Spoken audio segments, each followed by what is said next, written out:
Hi viewers, welcome back അർച്ചന world. ഞാൻ വന്നിരിക്കും നിങ്ങളുടെ പേഴ്സൻ്റെ കറണ്ട് ഫീലിംഗ് നെക്സ്റ്റ് ആക്ഷൻ എന്താണെന്ന് നോക്കാനാണ്. അപ്പോൾ നമുക്ക് റീഡിങ് സ്റ്റാർട്ട് ചെയ്യാം. ഇവിടെ കറണ്ട് സിറ്റുവേഷൻ നോക്കുകയാണെങ്കിൽ നിങ്ങളുടെ പേഴ്സൺ വളരെ മോശം അവസ്ഥയിലാണ് ഉള്ളത്. ഹൃദയം എന്താണോ പറയുന്നത് അതാണ് കേൾക്കുന്നത്, മനസ്സ് പറയുന്നത് കേൾക്കുന്നില്ല. ഇവിടെ നിങ്ങളുടെ പേഴ്സണ് പാസ്റ്റ് ലൈഫിലെ ചില എനിമീസ് ഉണ്ട്. അവരിൽ നിന്ന് ട്രിഗർ ലഭിക്കുന്നുണ്ട് എന്നാണ് കാണാൻ സാധിക്കുന്നത്. അവരുടെ ആ ഒരു ട്രിഗർ ലഭിക്കുന്നത് കൊണ്ടാണ് ഇവർ ഇപ്പോൾ വളരെ മോശമായ അവസ്ഥയിലുള്ളത്. ഇവിടെ ഇവരുടെ പല ആൾക്കാരുടെയും ഇവരുടെ കൂടെ നിന്ന് ഇവരോട് സ്നേഹം കാണിച്ച പല ആൾക്കാരുടെയും യഥാർത്ഥ മുഖം ഇവരുടെ മുന്നിൽ വന്നിരിക്കുകയാണ്. അതുകൊണ്ട് തന്നെ എനിക്കിനി ആരും വേണ്ട. വേണമെങ്കിൽ സത്യസന്ധമായിട്ടും ആത്മാർത്ഥമായിട്ടും കൂടെ നിൽക്കുന്ന ആൾക്കാർ മതി. ഇതേപോലെ മുന്നിൽ ചിരിച്ച് എന്നിട്ട് പിറകെ പണി തരുന്ന ആൾക്കാർ ഇനി എനിക്ക് വേണ്ട. ആരുടെയും സപ്പോർട്ട് ഇല്ലെങ്കിലും കുഴപ്പമില്ല, ഞാൻ തനിച്ച് നീങ്ങിക്കോളാം എൻ്റെ ലൈഫിൽ എന്നൊക്കെ മനസ്സിൽ തോന്നിപ്പിക്കുകയാണ് ഇവരുടെ.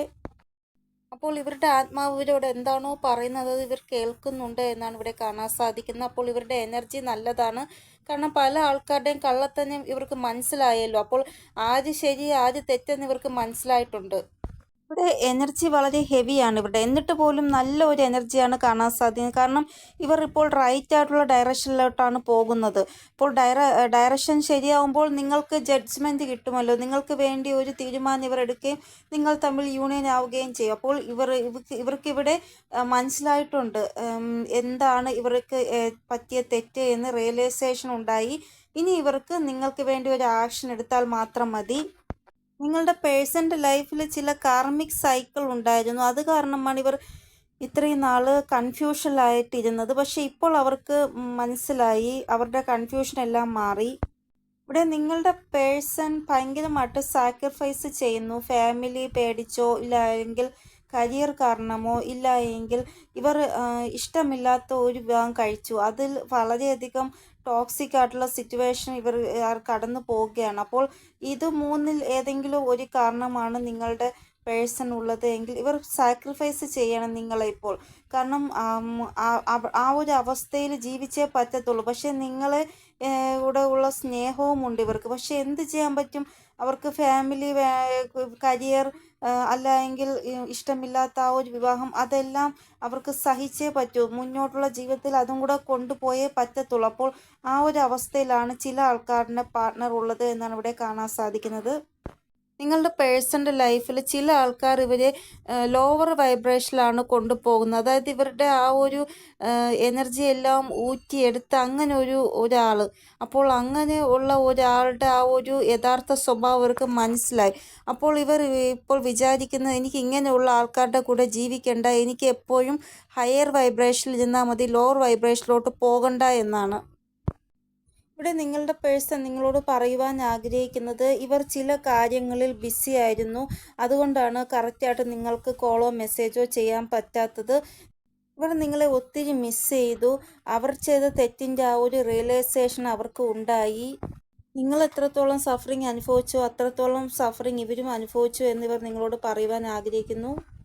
കൂടാതെ നിങ്ങളുമായിട്ടൊരു ന്യൂ ബിഗിനിങ് ഉണ്ടാകണമെന്നാണ് ഇവർ ആഗ്രഹിക്കുന്നത്. ഇവിടെ നിങ്ങളുടെ രണ്ടുപേരുടെയും ഇടയിൽ ഡിവൈൻ്റെ ഒരു ഇടപെടൽ വരാൻ പോകുന്നതായിട്ടാണ് കാണാൻ സാധിക്കുന്നത്. ചില കാര്യങ്ങൾ അവസാനിപ്പിച്ചതായിട്ടും കാണാൻ സാധിക്കുന്നു. ഇവർ നിങ്ങളെ മാരേജ് ചെയ്യാൻ വേണ്ടി ചിലപ്പോൾ ഡിവോഴ്സ് ആയിരിക്കാം, ഇല്ല എങ്കിൽ ഫാമിലിയോട് പറഞ്ഞ് എല്ലാം കൺവീൻസ് ചെയ്യിപ്പിച്ചുണ്ടായിട്ടുണ്ടാകും. പക്ഷേ എന്നിട്ടും ഫാമിലി സമ്മതിക്കുന്നില്ല. അപ്പോൾ രജിസ്റ്റർ മാരേജ് ചെയ്യാം, അങ്ങനെയൊക്കെയുള്ള തീരുമാനം ഇവർ എടുത്തിട്ടുണ്ടാകും. ഒരു പേടിയും കൂടാതെ ഒരു ആക്ഷൻ എടുക്കാനുള്ള ആ ഒരു എനർജിയിലാണ് നിങ്ങളുടെ പേഴ്സൺ ഇപ്പോൾ ഉള്ളത് എന്നാണ് ഇവിടെ കാണാൻ സാധിക്കുന്നത്. ഇവിടെ ചെറിയ സ്മാൾ സ്റ്റെപ്പ് നിങ്ങൾക്ക് നേരെ നിങ്ങളുടെ പേഴ്സൺ ചെയ്യുന്നതായിട്ട് ഇവിടെ കാണാൻ സാധിക്കുന്നു. നിങ്ങളുമായിട്ട് പഴയ ആ ഒരു കണക്ഷൻ വീണ്ടും റീബിൽഡ് ചെയ്യുന്നതായിട്ട് കാണാൻ സാധിക്കുന്നു നിങ്ങളുടെ പേഴ്സൺ. അപ്പോൾ ഇവരുടെ എനർജി വളരെ നല്ലതായിട്ടാണ് കാണാൻ സാധിക്കുന്നത്. ഇനി നെക്സ്റ്റ് ആക്ഷൻ എന്താണെന്ന് നോക്കാം നമുക്ക്. ഫസ്റ്റ് നോക്കേണ്ട സിറ്റുവേഷനിലുള്ള ആൾക്കാരുടെ നെക്സ്റ്റ് ആക്ഷൻ നോക്കാം. നോക്കേണ്ട സിറ്റുവേഷനിലുള്ള ആൾക്കാരുടെ നെക്സ്റ്റ് ആക്ഷൻ നോക്കുമ്പോൾ കാണാൻ സാധിക്കുന്നത് ഒരു സൈക്കിൾ എൻഡ് ആകുന്നതായിട്ടാണ് കാണാൻ സാധിക്കുന്നത്. വരാൻ പോകുന്ന 24 മണിക്കൂറിനുള്ളിൽ നിങ്ങളുടെ പേഴ്സണ് നിങ്ങളോട് ഭയങ്കരമായിട്ട് കെയറിങ് തോന്നുകയും പൊസസീവ് ആവുകയും നിങ്ങൾക്ക് വേണ്ടി അങ്ങനെയൊക്കെ കാണാൻ സാധിക്കുന്നു ഇവർ. ഇവിടെ നിങ്ങൾക്ക് വേണ്ടി ചില കാര്യങ്ങൾ പ്ലാൻ ചെയ്യുന്നതായിട്ടും കാണാൻ സാധിക്കുന്നു. മാരേജ് റിലേറ്റഡ് ആയിട്ടോ കമ്മിറ്റ്മെൻറ്റ് റിലേറ്റഡ് ആയിട്ടോ ചില കാര്യങ്ങൾ പ്ലാൻ ചെയ്യുന്നതായിട്ടും കാണാൻ സാധിക്കുന്നു. അപ്പോൾ നിങ്ങളുടെ പേഴ്സൺ നിങ്ങളെ കോളോ മെസ്സേജോ ചെയ്യുമോ എന്ന് ചോദിച്ചപ്പോൾ കാർഡുകൾ പറയുന്നത് ഇപ്പോൾ ഇല്ല എന്നാണ്. കുറച്ച് സമയമെടുക്കും ഇവരുടെ കോളോ മെസ്സേജോ വരാനെന്നാണ് കാണാൻ സാധിക്കുന്നത്.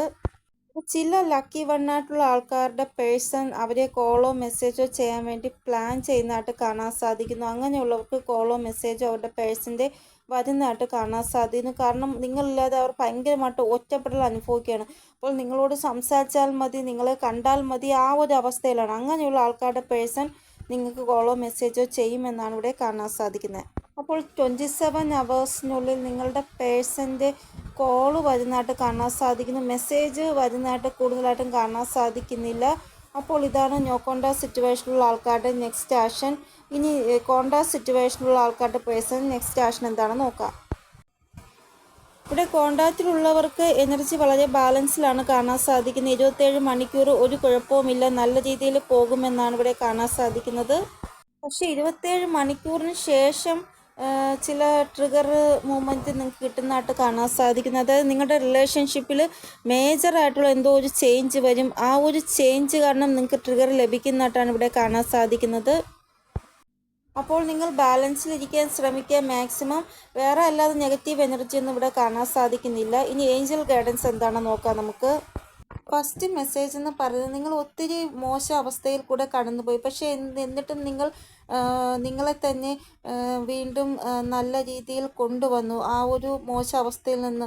അപ്പോഴൊക്കെ നിങ്ങൾക്ക് തോന്നിയിട്ടുണ്ട് നിങ്ങളുടെ കൂടെ എന്തോ ഒരു ദൈവിക ശക്തിയുണ്ട്. അതുകൊണ്ടാണ് തളർന്നു വീണ നിങ്ങൾ വീണ്ടും എണീച്ച് വരുന്നതും എല്ലാ മോശം അവസ്ഥയിൽ നിന്ന് നിങ്ങൾ പൊരുതി മുന്നേറുന്നത്. നിങ്ങളുടെ സപ്പോർട്ട് ചെയ്യാൻ എന്തോ ഒരു യൂണിവേഴ്സിൻ്റെ ഒരു പവർ അല്ലെങ്കിൽ ഒരു ദൈവിക ശക്തി ഉണ്ട് എന്ന് നിങ്ങൾക്ക് തോന്നിയിട്ടില്ലേ? അപ്പോൾ ഏഞ്ചൽസ് പറയുന്നത് അതേ നിങ്ങളുടെ കൂടെ ഒരു യൂണിവേഴ്സിൻ്റെ ഒരു പവർ അല്ലെങ്കിൽ ദൈവിക ശക്തി ഉണ്ട് എന്നാണ് ഇവിടെ ഏഞ്ചൽസ് നിങ്ങളോട് പറയുന്നത്, നിങ്ങളെ സപ്പോർട്ട് ചെയ്യാൻ. നിങ്ങളിൽ പല ആൾക്കാരും കരിയറിൽ ശ്രദ്ധ കൊടുക്കാതെ ലവ് ലൈഫിൽ കൂടുതൽ ശ്രദ്ധ കൊടുക്കുന്നു. ഇപ്പോൾ ഏഞ്ചൽസ് പറയുന്നത് നിങ്ങൾ കൂടുതലായിട്ടും കരിയറിൽ ശ്രദ്ധ കൊടുക്കാനാണ്. ലവ് ലൈഫ് കൂടെ തന്നെ കരിയറിലും ശ്രദ്ധ കൊടുക്കാനാണ് ഏഞ്ചൽസ് പറയുന്നത്. കാരണം നമുക്ക് നമ്മുടെ ലൈഫിൽ സ്റ്റേബിൾ ആവണമെങ്കിൽ കരിയറും കൂടെ നോക്കിയാലേ പറ്റത്തുള്ളൂ. നിങ്ങൾ എപ്പോഴൊക്കെ ഇരുട്ടിൽ അകപ്പെടുമോ അപ്പോഴെല്ലാം ദൈവിക ശക്തികൾ നിങ്ങളെ കാണുന്നുണ്ട്.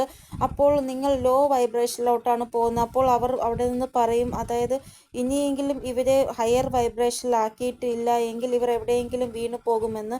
അങ്ങനെയുള്ള സമയങ്ങളിൽ നിങ്ങൾ തളർന്നു പോകുന്ന സമയങ്ങളിൽ നിങ്ങൾ വീണ്ടും ഒരു പുതുജീവൻ വരുന്നത് ആ ഒരു ദൈവിക ശക്തിയുടെ ആ ഒരു പവർ കൊണ്ടാണ്. നിങ്ങൾ എപ്പോഴൊക്കെ ലോവർ വൈബ്രേഷനിൽ പോകുമോ അപ്പോഴെല്ലാം ഹയർ വൈബ്രേഷനിലേക്ക് നിങ്ങളെ കൊണ്ടെത്തിക്കുന്നത് ആ ഒരു ദൈവിക ശക്തികളാണ്. കൂടാതെ ഏഞ്ചൽസ് പറയുന്നത് നിങ്ങൾ എപ്പോഴും നിങ്ങളെ വളരെ വിലപ്പെട്ട ഒരു ആളായിട്ട് കാണണം.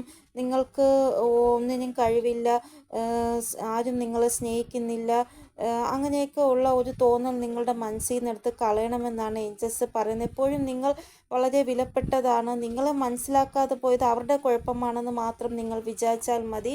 അപ്പോൾ ഇതാണ് ഇന്നത്തെ റീഡിംഗ്. നിങ്ങൾക്ക് എന്തെങ്കിലും ഗൈഡൻസ് കിട്ടിക്കാണുമെന്ന് വിചാരിക്കുന്നതിൻ്റെ റീഡിങ്ങിലൂടെ. ഇനിയൊരു പുതിയ റീഡിങ്ങുമായി വരുന്നത് വരെ എല്ലാവർക്കും ബൈ. ഓം നമഃ ശിവായ. Thank you so much.